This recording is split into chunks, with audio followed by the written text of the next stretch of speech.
भारत भारत हा कृषीप्रधान देश म्हणून ओळखला जातो. भारतातील एक राज्य महाराष्ट्र. महाराष्ट्र हे भाषिक आणि सांस्कृतिक दृष्ट्या विविधतेने नटलेले असे एक राज्य आहे. महाराष्ट्र राज्याच्या ईशान्य भागात असलेला भंडारा जिल्हा हा धान उत्पादक जिल्हा म्हणून ओळखला जातो. सातपुड्याच्या डोंगराळ भागातून भंडारा जिल्ह्यातील बहुतेक नद्या उगम पावतात. वैनगंगा ही येथील प्रमुख नदी असून बावनथडी, सूर ह्या तिच्या उपनद्या उत्तर पूर्व बाजूस वाहतात. भंडारा जिल्ह्यातून वैनगंगेची 200 किलोमीटर लांबी वाहत असते. धान शेती ही मुख्यत्वे करून उष्णकटिबंधाच्या प्रदेशामध्ये प्रचलित आहे. जगातील एकूण अन्नधान्य पिकांच्या क्षेत्रापैकी साधारणपणे 28% क्षेत्र धान पिकाखाली असून जगातील निम्म्यापेक्षा जास्त लोकांचे ते प्रमुख अन्न म्हणून गणले जाते.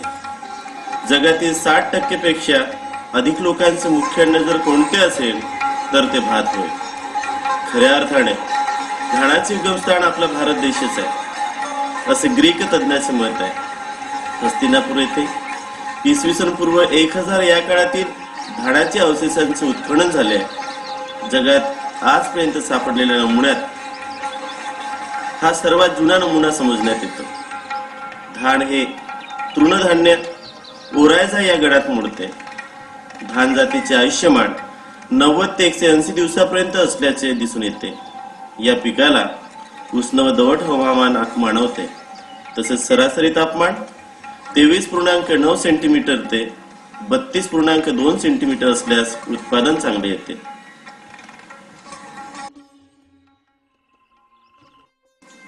धानाच्या पिकाला कमीत कमी 1100 मिलीमीटर तर जास्तीत जास्त 1400 मिलीमीटर पाऊस असणे आवश्यक असते. ज्या भागात पाऊस जास्त प्रमाणात पडतो त्याच भागात धानाचे पीक प्रामुख्याने घेतले जाते. आणि मुख्यत्वे भंडारा जिल्ह्यात 140 सेंटीमीटर सरासरी पाऊस पडतो. भंडारा जिल्ह्यात जवळपास 6000 तलावाची नोंद आहे. महाराष्ट्रात भंडारा जिल्हा हा तलावांचा जिल्हा म्हणून प्रसिद्ध आहे. बळीराजा सुखावलाय. पुणे वेधशाळेनं जूनच्या पहिल्याच आठवड्यात मान्सून राज्यात दाखल होईल असा अंदाज वर्तवलाय. जून ते सप्टेंबर कालावधीत नैऋत्य मान्सून वाऱ्यापासून पाऊस पडतो. खरे पाहता बळीराजा हा चातक पक्षासारख्या पावसाची प्रतीक्षा करीत असतो. अरबी समुद्रावर येणाऱ्या मान्सून वाऱ्याची शाखा 7 जून ते 15 जुलै दरम्यान राजस्थानच्या पश्चिम भागात पोहोचते. सप्टेंबर नंतर परतीचा पाऊस पडतो. सरासरी 1400 मिलीमीटर पाऊस पडतो.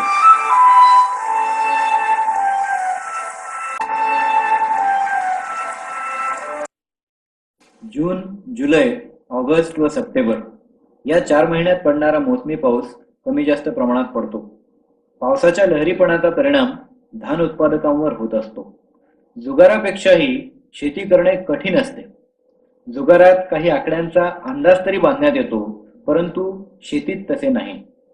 शेतात बी पेरण्यापासून धानाची विक्री करून पैसे मिळेपर्यंत सारे काही अनिश्चित, अस्थिर आणि बेभरोशाचे असते. पाऊस चांगला बरसल्यानं शेतकऱ्यांनी भाताची पेरणी केली, पण त्यानंतर झालेल्या पावसामुळे शेतीचं नुकसान झालं. जिल्ह्यातल्या सुमारे 20 ते 30 गावांमधली शेती पाण्याखाली गेली. विदर्भातल्या पावसानं काहीशी विश्रांती घेऊन आपली पुन्हा एकदा बॅटिंग सुरू केली आहे. भंडाऱ्यात काल रात्रीपासून दमदार पावसानं हजेरी लावली आहे. याचा सर्वाधिक फटका शेतकऱ्यांना बसतोय. काल रात्रीपासून सुरू झालेल्या पावसामुळे तिसऱ्यांदा केलेली रोवणी सुद्धा पाण्यात गेली आहे. तुमसर तालुक्यात सर्वाधिक म्हणजे 140.3 मिलीमीटर पावसाची नोंद झाली आहे, तर जिल्ह्यात 488.6 मिलीमीटर इतका पाऊस पडला. प्रचंड पावसामुळे सखल भागात काही घरात पाणी शिरलंय.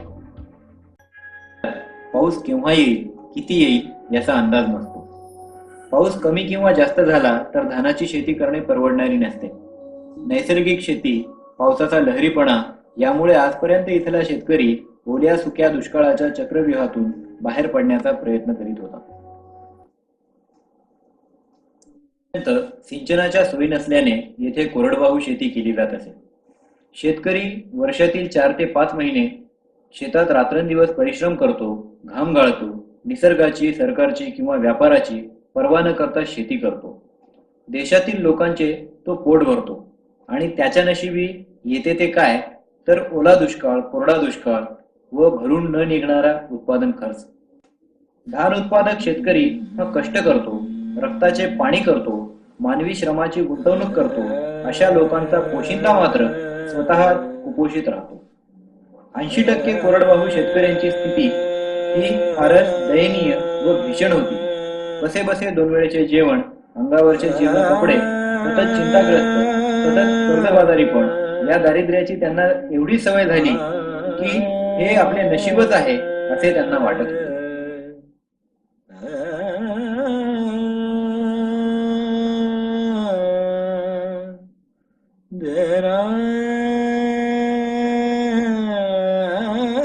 व्याकुळलं जग जणू कोपलं आभाळ, सारं व्याकुळलं जग जणू कोपलं आभाळ. आज 10 दिशातून उतरलाच दुसकड, उतरलाच दुष्काळ. अशा या भीषण परिस्थितीमध्ये कोरडवाहू शेतकऱ्यांना गरज होती ती खंबीर राजकीय नेतृत्वाची. माननीय श्री प्रफुल्लभाई पटेल यांच्या रूपाने हे सक्षम नेतृत्व या शेतकऱ्यांना मिळाले. व उदात्त समाजसेवेचा वारसा त्यांना आपल्या वडिलांकडून म्हणजे स्वर्गीय श्री मनोहरभाई पटेल यांच्याकडून मिळाला होता. शेतकऱ्यांची अवस्था आज अशी का झाली असावी? निसर्गाच्या लहरीपणावर कशी मात करता येईल? सिंचनाच्या या समस्येच्या खोलात जाऊन त्यांनी प्रत्यक्ष अभ्यास केला व पदयात्रेच्या माध्यमातून शेतकऱ्यांच्या या समस्या जाणून घेतल्या. पाणी सिंचनाच्या माध्यमातूनच शेतकरी बांधवांची ही समस्या सुटू शकते हे त्यांनी जाणले. भंडारा जिल्ह्याचा विकास सिंचनाच्या माध्यमातून करायचाच असा विडा प्रफुल्लभाईंनी उचलला व शेती विकासाचे स्वप्न दुराशी बाळगून प्रयत्नांची पराकाष्ठा केली.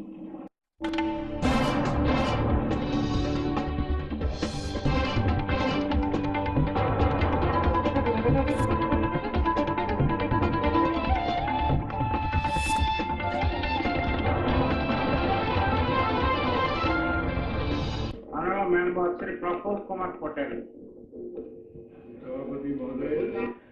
सभापति महोदय, एक अहम और महत्वपूर्ण चर्चा इस सदन में हो रही है. मैं अपने गांव गोंदिया जहां से मैं समृद्धी, समृद्ध जीवन, शेतकऱ्यांच्या जीवनोत्कर्षाचा मार्ग प्रशस्त.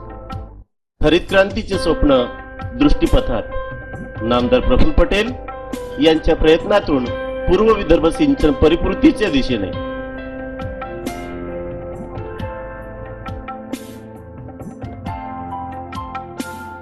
वन कायद्यातून सिंचन प्रकल्पांची मुक्तता.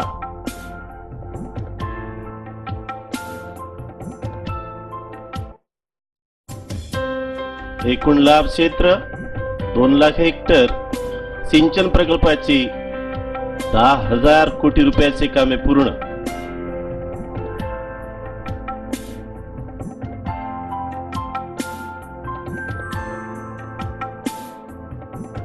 खुर्द राष्ट्रीय प्रकल्प घोषित करण्यात नामदार प्रफुल्ल पटेल यांच्या सिंहाचा वाटा.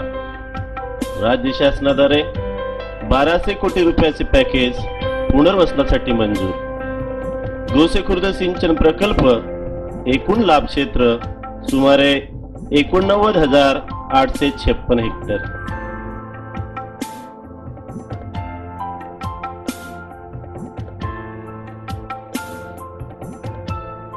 भंडारा जिल्ह्यातील बावनथडी सिंचन प्रकल्प पूर्णत्वाकडे. बावनथडी प्रकल्प राजीव सागर एकूण लाभ क्षेत्र सुमारे 17,537 हेक्टर. हा आंतरराज्यीय प्रकल्प आहे. महाराष्ट्र व मध्य प्रदेश अशी 2 राज्ये मिळून हा प्रकल्प भंडारा जिल्ह्यातील तुमसर तालुक्यात असलेल्या सीतेकसा येथे साकार केला आहे. या योजनेला वेगवर्धित म्हणजे AIBP योजनेत समाविष्ट करून आवश्यक तो निधी माननीय नामदार प्रफुल्लभाई पटेल यांनी सातत्याने मिळवून दिला आहे. आज हा प्रकल्प पूर्ण झालेला आहे. या पाणी साठ्यातून गोबरवाही प्रादेशिक पाणी पुरवठा योजनेअंतर्गत एकूण 21 गावांसाठी पिण्याच्या पाण्याची सोय उपलब्ध करून दिलेली आहे. याच भागातील म्हणजेच तुमसर, मोहाडी, भंडारा या तालुक्यातील एकूण 77 गावांना सिंचनाची सुविधा यातून प्राप्त झाली आहे. या प्रकल्पावर आजवर 658 कोटी रुपये खर्च झाले आहेत. हुंड्याटोला उपसा सिंचन योजनेतून सुद्धा 9,025 हेक्टर जमिनीला लाभ मिळाला आहे. नामदार प्रफुल्लभाई पटेल यांचा अविरत प्रयास, अनेक सिंचन प्रकल्पांचा पूर्णतेकडे प्रवास. करसऱ्या उपसा सिंचन योजना, नेरला उपसा सिंचन योजना, सुरेवाडा उपसा सिंचन योजना, रजेगाव काटी उपसा सिंचन योजना, पिंडकेपार लघु प्रकल्प, भुराटोला लघु प्रकल्प, कटंगे प्रकल्प, कल्पात्री प्रकल्प, तेढवा सिमणी उपसा सिंचन योजना.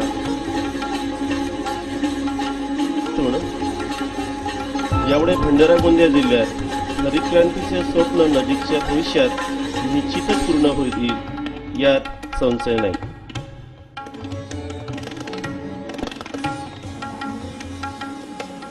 धान उत्पादक शेतकऱ्यांचा बुलंद आवाज म्हणजे नामदार प्रफुल्लभाई पटेल.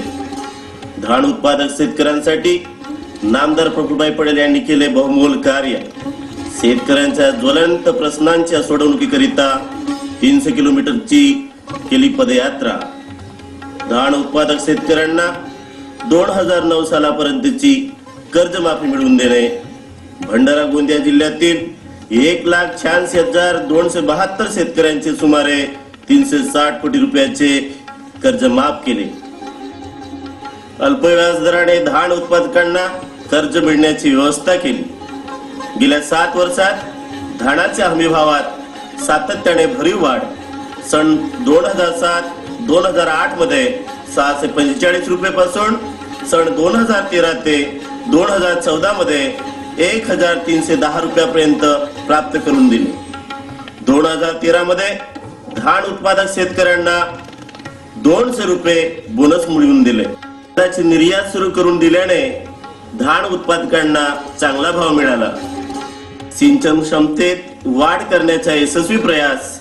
धान उत्पादकांना मुबलक पाणी उपलब्ध करून दिले व शेतकऱ्यांचे जीवनमान उंचावले. आणि आहे म्हणून तर आपलं जीवन आहे. माननीय नामदार प्रफुल्लभाई पटेल यांनी केलेल्या जलसिंचनाच्या प्रकल्पामुळे भंडारा जिल्ह्यातील शेतकऱ्यांचे जीवनमान खरोखरच सुधारले आहे.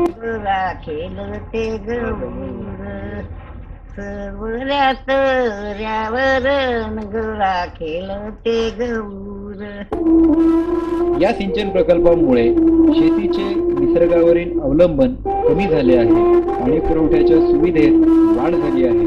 शेतकऱ्यांचे मनोबल वाढले आहे. कौटुंबिक व आर्थिक जीवनमान सुधारले आहे.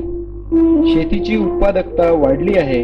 दुबार शेतीच्या प्रमाणात वाढ झाली आहे. भाजीपाला, फळ उत्पादन, वनशेती, ऊस उत्पादनात वाढ झाली आहे. पाझर तलाव, बंधारे, सिंचन, विहिरीतील पाण्याची पातळी वाढली आहे. मत्स्य व्यवसाय व दुग्ध व्यवसाय वाढले आहेत. सरासरी उत्पादन वाढले आहे. थोडक्यात भंडारा जिल्ह्यातील शेतकऱ्यांच्या संपूर्ण जीवनामध्ये एक आमूलाग्र बदल झालेला आहे. त्यांची आर्थिक आणि सामाजिक स्थिती सुधारली आहे. या संपूर्ण प्रगतीला खरंच काय म्हणावे, हरित क्रांतीच्या पुढे, हरित क्रांतीच्या पलीकडे ही जलक्रांतीच आहे असेच म्हणावे लागेल. ही जलक्रांतीच आहे असेच म्हणावे लागेल.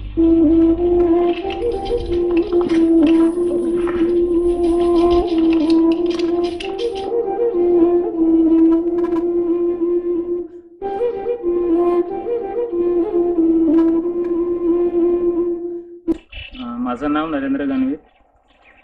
मी मुक्काम एरली.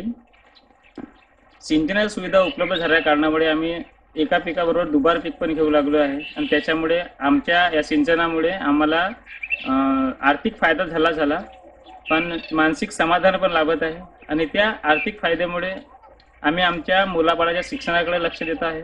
त्या पैशामुळे आम्ही मुलाबाळाबरोबर शिक्षण शिकवतो आहे. झाल्याने सगळं दिसतं आहे, सगळं हिरवं रान या सिंचनाच्या याच्यावर झाल्याने या धानापूर्वच आम्ही बाकीचेही पिकं याच्यासोबत घेतो. मी आंबागड गट ग्रामपंचायत सरपंच श्री गजानन तुळशीराम सावळे. या ठिकाणी म्हणजे बावनथडीचं पाणी मिळणं सुरू झालं, दुबार फसल घेणं सुरू झालं आणि आमच्या इकडचे 20-25 किलोमीटर शेतकरी सुखी आणि समाधानी झाले. दुबार फसल घेऊन जो शेतकऱ्यांवर संकट येत होता तो संकट म्हणजे आज दूर झाला. देखो भाई, बावनथडी डैम की राजीव सागर की शुरुआत जरूर मैंने की, लेकिन प्रफुल्ल भाई हमारे ख्यालदार नहीं होते ये डैम कभी पूरा नहीं होता. प्रफुल्ल भाई की वजह से आज डैम पूरा हो गया और लोगों को पानी मिल रहा है. मायसेल्फ अनुप उटाणे, सरपंच ऑफ ग्रामपंचायत कानडगाव, पंचायत समिती of Mohadi, district Bhandara. Nothing is impossible, everything is possible. Provided facility of irrigation and created green revolution in the Bhandara and Gondia district. I am doing great salute to Honorable Mr. Praful Bhai Patel.